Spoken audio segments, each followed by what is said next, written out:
नमस्कार, welcome to learning burning.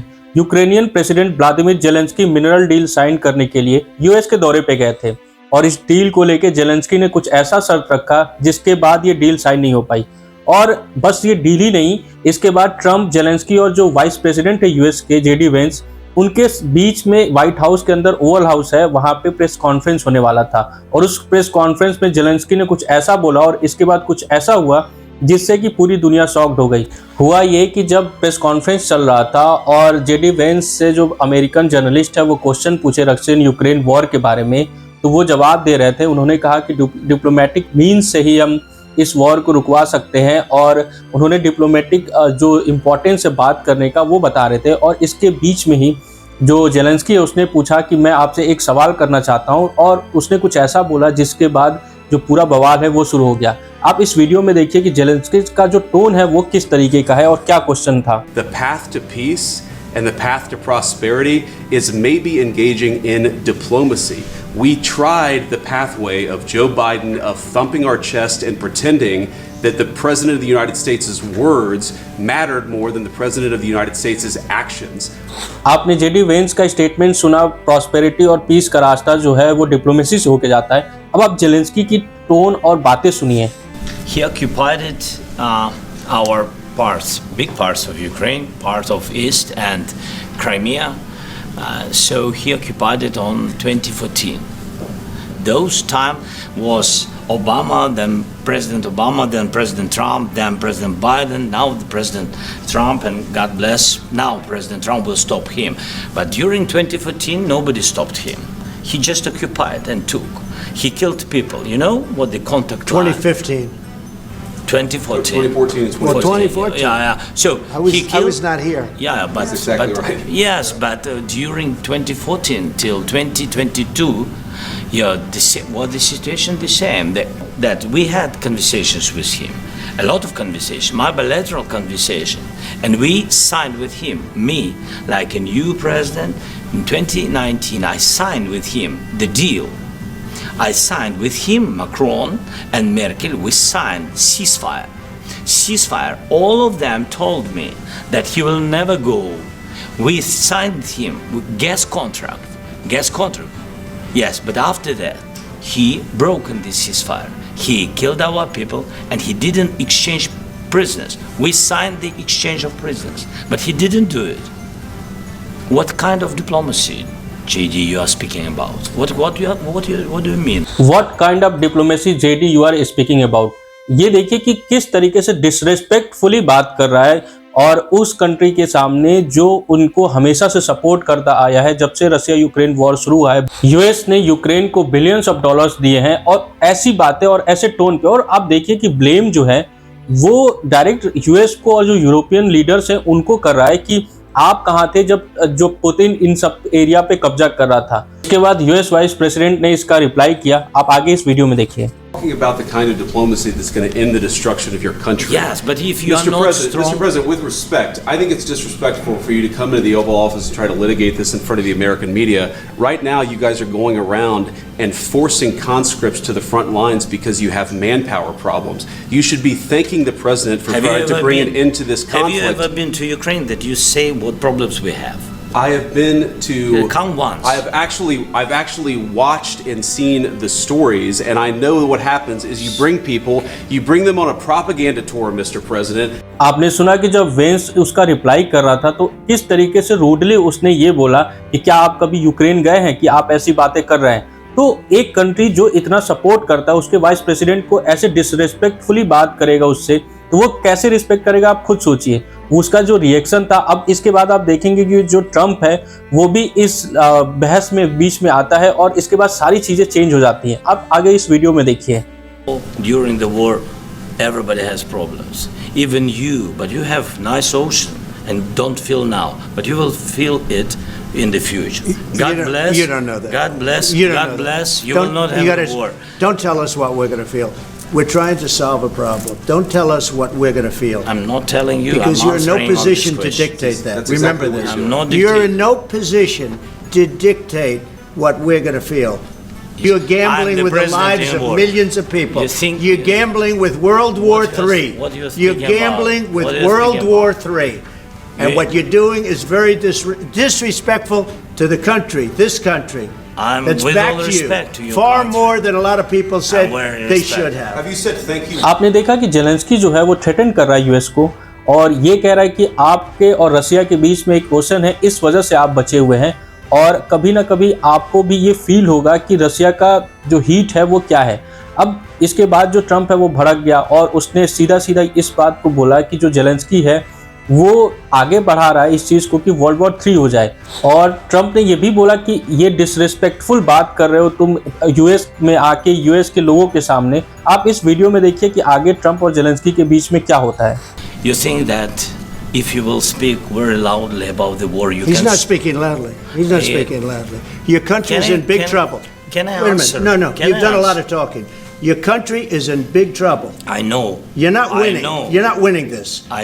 You have a damn good chance of we are coming out staying. okay because of Mr. us. President, We have you our invited military me- equipment. you invited if me you to didn't speak- have our military equipment, this war would have been over in 2 weeks. In 3 okay? days, I heard it from Putin. In 3 days, this is something Maybe new. less. In 2 weeks, of course. आपने देखा कि white house के अंदर बैठ के Zelensky ये बोल रहा है कि आप ये सोच रहे हैं कि अगर वॉर के बारे में आप तेज आवाज में बात करेंगे तो मैं दब जाऊंगा या प्रेशर में आ जाऊंगा, तो ये नहीं होने वाला। आप सोचिए कि माइंडसेट क्या है इस इंसान का कि एक कंट्री जो है वो डिपेंडेंट है यूएस के ऊपर और वो ऐसी बातें कर रहा है। अब जैसे पुतिन ने बोला कि अगर हम अपना वेपन नहीं देते शुरू से तो जो वॉर है वो 3 वीक में ख़त्म हो जाएगी, और ये सच है। अगर नेटो, यूरोपियन यूनियन और स्पेशली यूएस सपोर्ट नहीं करता यूक्रेन का तो आज यूक्रेन जो है वो खड़ा भी नहीं हो पाता। तो इसके बदले में आप देखिए कि यूक्रेनियन प्रेसिडेंट किस तरीके से डिसरिस्पेक्टफुली बात कर रहे हैं प्रेसिडेंट ट्रंप से और वाइस प्रेसिडेंट जेडी वेंस से। Then you tell us, I don't want a ceasefire. I don't want a ceasefire. I want to go and I want this. Look, if you could get a ceasefire right now, I tell you, you take it so the bullets stop flying and your men stop getting killed. Of course, we want to stop the war. But you're saying you don't want a ceasefire. But I said to you, I want a ceasefire. with guarantees. Because you'll get a ceasefire faster than an agreement. Ask our people about ceasefire, what they think. That wasn't doesn't with matter me. for you what- that what wasn't this with me. nation- it That was wasn't with with a you. guy named Biden, who was not a smart person. But this that is was your, with, this that was is with your Obama. president. It was your president. Excuse me. That was with Obama, who gave you sheets, and I gave you javelins. Yes. I gave you the javelins to take out all those tanks. Obama gave you sheets. In fact, the statement is Obama gave sheets and Trump gave javelins. You got to be more thankful. आपने देखा कि Trump ने किस तरीके से Zelensky को उसकी जगह दिखाई है और ये बताई है कि यूक्रेन जो है वो कितना डिपेंडेंट है यूएस के। दूसरी तरफ जो यूक्रेन के साथ यूक्रेनियन इन्वॉय थे उनका जो एक्सप्रेशन था वो भी देखने लायक है। आप इस छोटे से क्लिप में देखिए।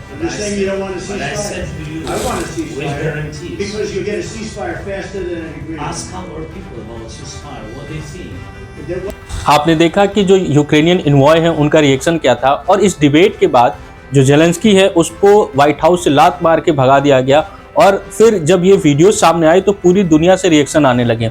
आप आगे इस वीडियो में देखिए कि जो ट्रंप है उन्होंने क्या कहा इसके बारे में। today, as you know, with President Zelensky, and I would say it didn't work out exactly great from his standpoint. I think he very much overplayed his hand. We're looking for peace. We're not looking for somebody that's going to sign up a strong power and then not make peace because they feel emboldened, and that's what I saw happening.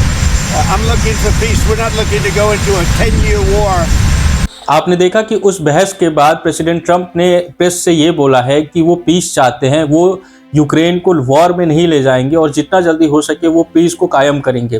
दूसरी तरफ जब Zelensky से question पूछा गया कि क्या वो sorry feel करते हैं जो चीज़ें आज हुई हैं और यूएस को प्रेसिडेंट ट्रंप को सॉरी बोलेंगे, तो उसने लास्ट तक सॉरी नहीं बोला और इनडायरेक्टली जो बातें हैं वो घुमा रहा था। आप इस वीडियो में देखिए। To continue to do this interview, President Trump said after your meeting that you disrespected him and the Vice President and all of America in the Oval Office. Do you think you did, and do you think you owe an apology to President Trump? Thank you so much. First of all, thank you for the invitation for this dialogue, and good evening to all your country, to all Americans. I'm very thankful to to Americans for all your support. You did a lot. I'm thankful to President Trump and to Congress bipartisan support. And I was always very thankful from all our people. You helped us a lot from the very beginning during 3 years of full-scale invasion. You helped us to survive. आपने video के अंदर देखा कि Zelensky किस तरीके से बातों को घुमा रहा है लेकिन सॉरी नहीं बोल रहा है। दूसरी तरफ यूके प्राइम मिनिस्टर स्टैमर जो हैं उन्होंने प्रेसिडेंट ट्रंप और जेलेंस्की दोनों से बात किया है और जो यूरोप है वो बहुत शॉक्ड है क्योंकि यूरोप जो है बहुत सपोर्ट कर रहा था जेलेंस्की को और जो लीडर्स हैं यूरोप के उन्होंने बोला है कि वो यूके के साथ खड़े हैं और यूके को सपोर्ट करेंगे। आप सुनिए कि जो फ्रेंच प्रेसिडेंट हैं उन्होंने इसके बारे में क्या कहा। Russia is the aggressor and Ukraine is the nation under attack.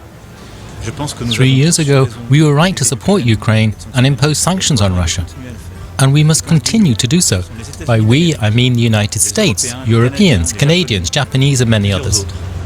आपने देखा कि मैक्रो हैं, उनका स्टेटमेंट ये था कि वो जिस तरीके से 3 साल पहले यूक्रेन को सपोर्ट कर रहे थे उसी तरीके से अभी भी सपोर्ट करेंगे और वो चाहेंगे कि जितने भी और कंट्री हैं यूरोप के, यूएस, जापान, ऑस्ट्रेलिया, वो यूएस के साथ मिलके यूक्रेन को सपोर्ट करेंगे और जो रशिया के ऊपर सैंक्शन था उसको कंटिन्यू करेंगे। तो ये सारी चीज़ें चले। इसके अलावा यूरोपियन यूनियन के जितने भी कंट्री हैं उन्होंने यूक्रेन के सपोर्ट में जो लीडर्स हैं उन्होंने ट्वीट किया है।